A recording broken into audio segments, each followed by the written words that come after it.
I feel like physically throwing up. I've been sat at my desk for 6 whole hours now, and I literally feel like crying. I'm sweaty. It's the sweatiness that like feels really bad on your skin. It's like uncomfortable. You wanna like dive into like a cold plunge because you just feel so uncomfortable right now. And that's exactly how I'm feeling. I've been sat here staring at the same textbook for 6 whole hours because this is how you're meant to study, right? Or is it? Surely I'm doing something wrong. Studying can't just be hours upon hours. But then again, my mom did say like, oh, your little cousin, he studies like 12 hours a day, so why are you not doing that? And so I push on, but I realized that this just is not it. My brain shut down and physically I read them with my eyes, but they're not going into my brain. And I realized that this will be not sustainable, and it seems like the wrong way. If I'm struggling on like simple physics equations right now, how many more hours will I have to put in when the topics get even harder? But then something catches my eye. It's the equation in the physics book. F equals ma, force equals mass times acceleration. But that's not what interests me. It's just another boring formula, right? On the left hand side it says, we want to maximize force. What can we do? Obviously you can increase the mass, or you can increase the acceleration to increase force. And that's when it hits me. Studying always felt like a grind to me. A testament to my discipline and willpower. Studying felt like something I'd spent hours upon hours on, and you relate, right? And you hate it. What if I told you that viewing studying wrong this entire time? What if I told you that the studying you see on TikTok, YouTube, the cousin that my mom told me about, like they're all studying incorrectly? Because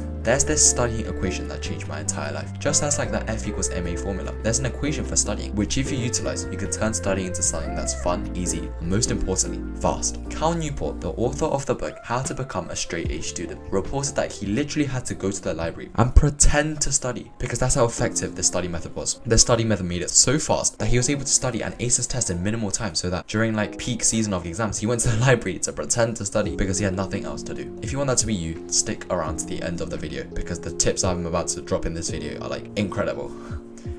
The equation. When you fail a test where you don't get the results that you want, the first thing that you think is this, right? Oh, I should have studied more, study for longer. But pause right there.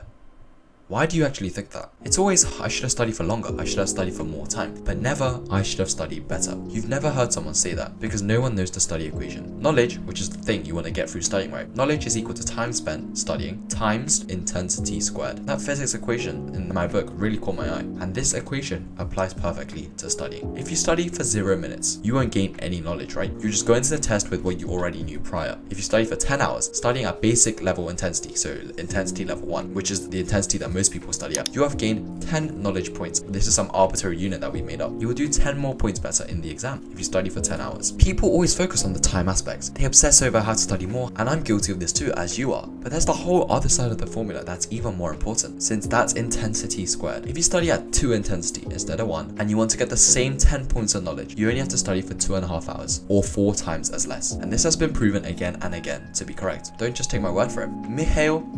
Csikszentmihalyi proves this. He's the inventor of flow, and he talks about how there's periods of intense focus, and the intensity at which you work at can make it so you can drastically just like lock in focus and get stuff done in minimal time. Cal Newport, the author of Deep Work, also proved that focusing deeply and utilizing maximum cognitive load and intensity allows you to get weeks worth of done in hours. And it really does work. When I studied for my mocks, I only studied for like an hour a day. I made sure the intensity was at its maximum, which I'll be explaining how you could do.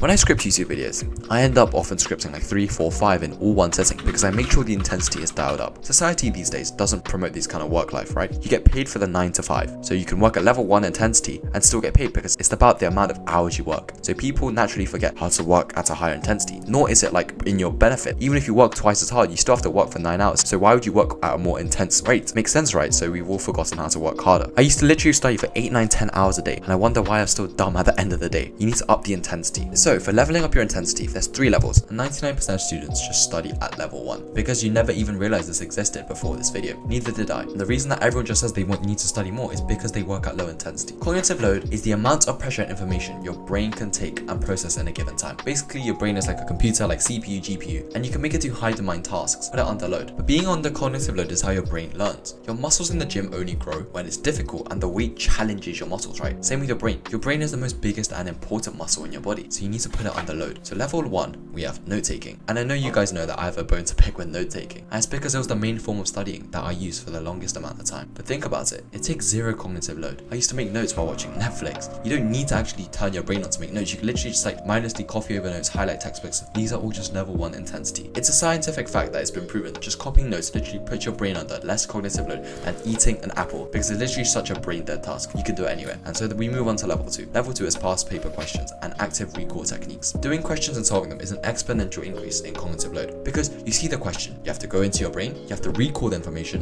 you have to solve the question and then write down your answer. You can't turn off your brain and just answer questions, because the point of a question is testing your knowledge. Past paper questions are putting your brain under load, and it's a great way to study. You're actively searching for knowledge, researching the answer, writing it down. You have to look at the number of marks, look at the keyword of the question, and it's testing your brain in many ways. I still do level 2 for the majority of studying, and that's already a 4 times decrease in time. This includes like flashcards, like Feynman technique. These are all techniques that you guys should utilize, and you'll see a massive decrease. But there's also a level 3.